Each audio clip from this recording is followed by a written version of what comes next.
नमस्कार बच्चों, single academy bye Usha single में आपका स्वागत है। आज हम पढ़ेंगे शब्द विचार। हम पहले वर्ण विचार पढ़ चुके हैं। आपको मालूम है कि शब्द कैसे बनते हैं। वर्णों के सार्थक समूह से शब्द बनते हैं। तो हमारी परिभाषा क्या हुई? वर्णों के मेल से बनाई गई सार्थक इकाई शब्द कहलाती। अब बात आती है कि पद क्या होते हैं। जो वाक्य में शब्द प्रयुक्त होते हैं वे शब्द ही पद कहलाते हैं। तो इसकी परिभाषा हमारी क्या होती है? इसकी परिभाषा होती है व्याकरण के नियमों में बंधे वाक्य में प्रयुक्त शब्द ही पद कहलाते हैं। आगे हम पढ़ेंगे शब्दों का वर्गीकरण। शब्दों को हम 5 भागों में बांट सकते हैं, जैसा कि हम यहाँ देख सकते हैं। व्युत्पत्ति और रचना के आधार पर शब्दों के भेद। दूसरा है स्रोत और उत्पत्ति के आधार पर। तीसरा है अर्थ के आधार पर। चौथा व्याकरणिक प्रकार्य के आधार पर। और 5वां है प्रयोग के आधार पर। तो अब हम इन्हें अलग अलग की बात करते हैं। व्युत्पत्ति रचना के आधार पर शब्दों को कितने प्रकार से बांटा जा सकता है? तो व्युत्पत्ति और रचना के आधार पर शब्दों को 3 भागों में बांटा जा सकता है।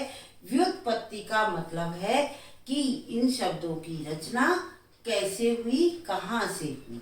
तो इन शब्दों की रचना 3 आधार पर हुई: रूढ़, यौगिक और योग रूढ़। रूढ़ शब्द कौन से होते हैं? जो किसी भी शब्द के लिए रूढ़ हो गए हैं, परंपरा से आते चले आ रहे हैं, वो शब्द हमारे रूढ़ कहलाते हैं। जैसे घर, अगर हम घर कहें तो उसका हमारे दिमाग में एक मीनिंग आता है कि घर कैसा होगा, ईंट पत्थर से बना हुआ होगा, 4 दीवारी होंगी, ठीक है। और उसको अगर हम विच्छेद करेंगे घ और र, तो उसका कोई मीनिंग नहीं होगा। इसी प्रकार से पलंग, अलमारी, दरवाजा, इन सब का कोई मीनिंग अगर हम विच्छेद करते हैं, अलग अलग शब्दों का कोई मीनिंग नहीं है।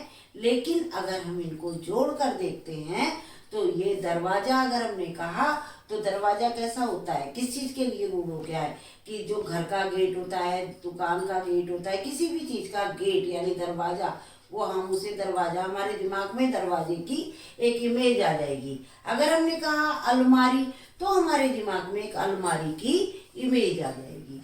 उसी प्रकार से दूसरे शब्द हैं यौगिक शब्द। यौगिक का अर्थ है यानी 2 शब्दों से मिलकर बना हुआ शब्द। ये यौगिक जो होते हैं हमेशा 2 शब्दों से मिलकर बनता है और दोनों को अगर अलग कर दिया जाए तो दोनों का अपना अर्थ होता है। जैसे अगर हमने कहा राष्ट्र पिता, तो राष्ट्र का पिता, या राष्ट्रपति यानी राष्ट्र के लिए पति। इसी प्रकार रसोई घर, रसोई के लिए घर। विद्यालय, विद्या के लिए आलय, ठीक है। तीसरा शब्द आता है हमारा योग रूढ़, जो हमारा 2 शब्दों से मिलकर भी बना है और किसी एक चीज के लिए रूढ़ भी हो गया है। जैसे अगर हम कहें दशानन, तो दशानन किसके लिए रूढ़ हो गया है? दशानन रावण के लिए रूढ़ हो गया है। पंकज, पंकज किसके लिए रूढ़ हो गया है? पंकज कमल के लिए रूढ़ हो गया है। तो व्युत्पत्ति और रचना के आधार पर हमें क्लियर हो गए शब्द। हमारे 3 प्रकार के शब्द थे: रूढ़, यौगिक और योग रूढ़। अब दूसरी तरफ चलते हैं, स्रोत और उत्पत्ति के आधार पर शब्दों की रचना। यानी स्रोत और उत्पत्ति के आधार पर, स्रोत मतलब कहाँ से वो शब्द आए, ठीक है। उत्पत्ति किस आधार पर हुई? तो हमारे यहाँ 5 आधार है: तत्सम, तद्भव, देशज, विदेशी और संकर। तत्सम शब्द कौन से शब्द होते हैं? तत्सम शब्द वो होते हैं जो संस्कृत की तरह ही प्रयोग किए जाते हैं।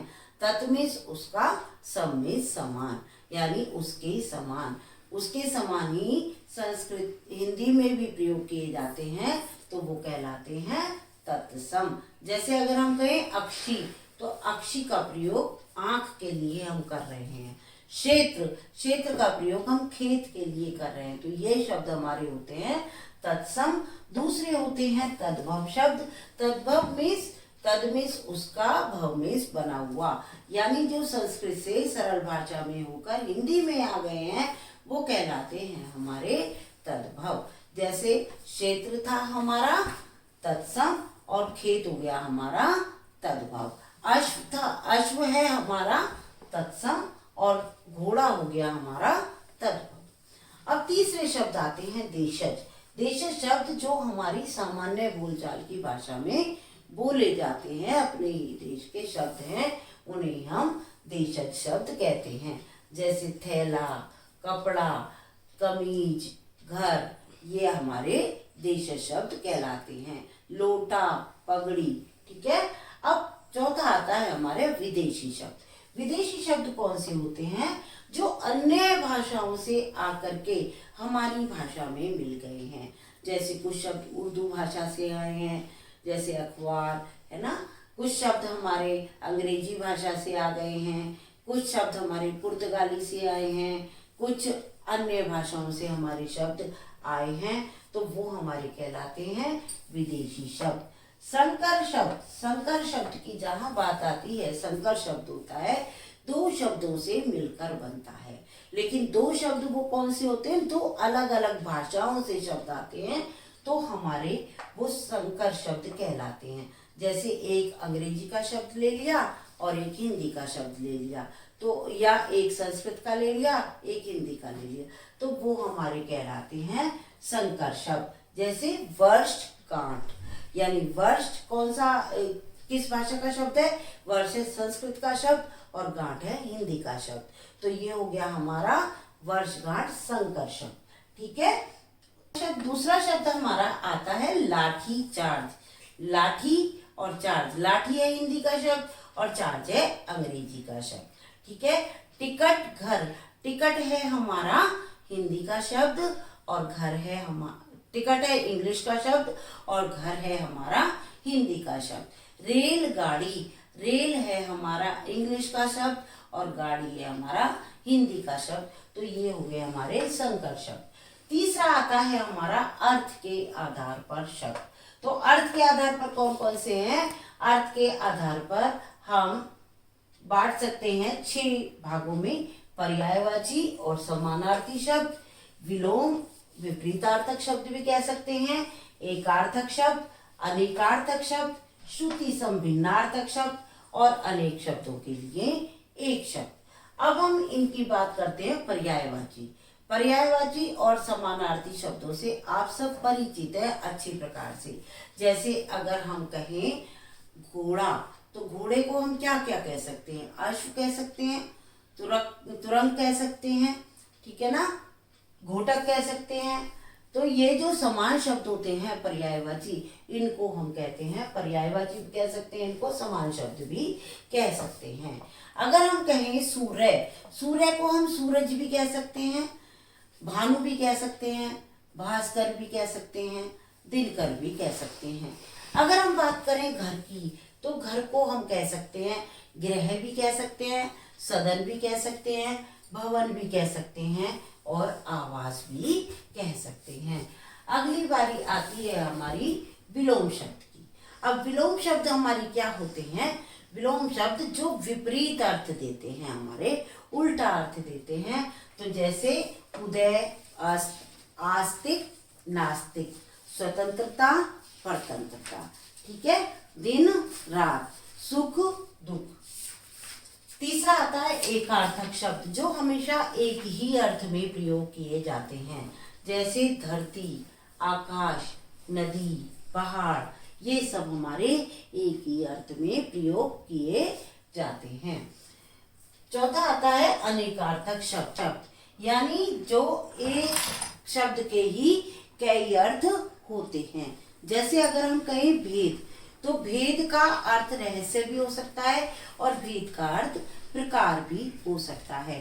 कनक अगर हम कहें तो कनक का शब्द हमारा सोना भी हो सकता है, धतूरा भी हो सकता है और गेहूं भी हो सकता है। अगर हम पत्ता कहें, पत्र कहें तो पत्र का अर्थ पत्ता भी हो सकता है और पत्र का अर्थ चिट्ठी भी हो सकती है। इसी प्रकार से नेक्स्ट आता है श्रुति सम भिन्नार्थक शब्द। यानी श्रुति सम भिन्नार्थक शब्द का क्या अर्थ है? जो सुनने में एक जैसा लगे लेकिन उसका मीनिंग अलग अलग हो।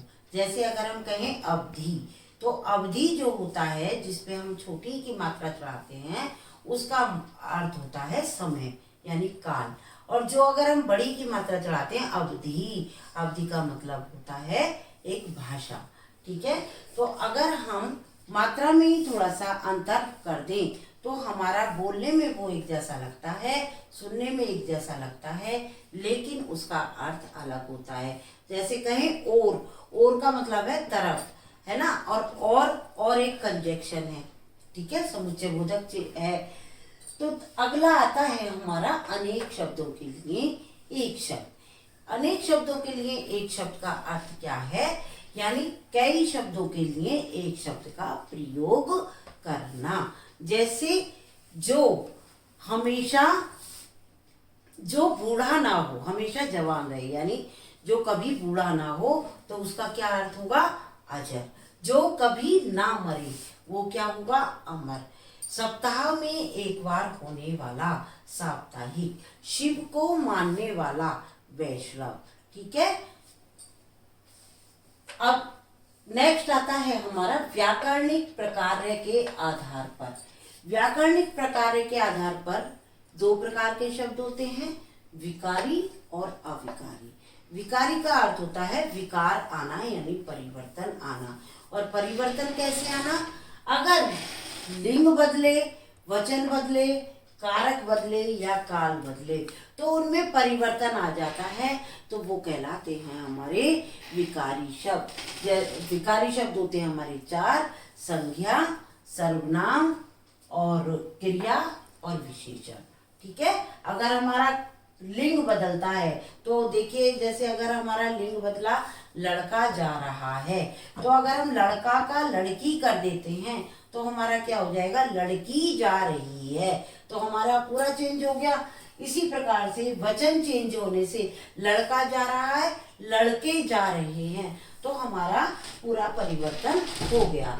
तो जिनमें परिवर्तन आ जाता है वो कहलाते हैं हमारे विकारी शब्द।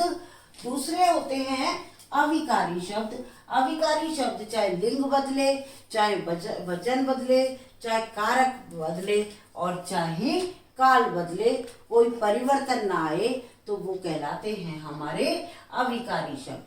अविकारी शब्द भी हमारे चार होते हैं: क्रिया विशेषण, संबंध बोधक, समुच्चय बोधक, विस्मयादि बोधक। और चार क्रिया विशेषण जैसे धीरे धीरे, जल्दी जल्दी, बार बार, ये सारे हमारे क्रिया विशेषण हैं। संबंध बोधक जैसे से पहले, के बाद, है ना, तो ये हमारे हैं संबंध बोधक।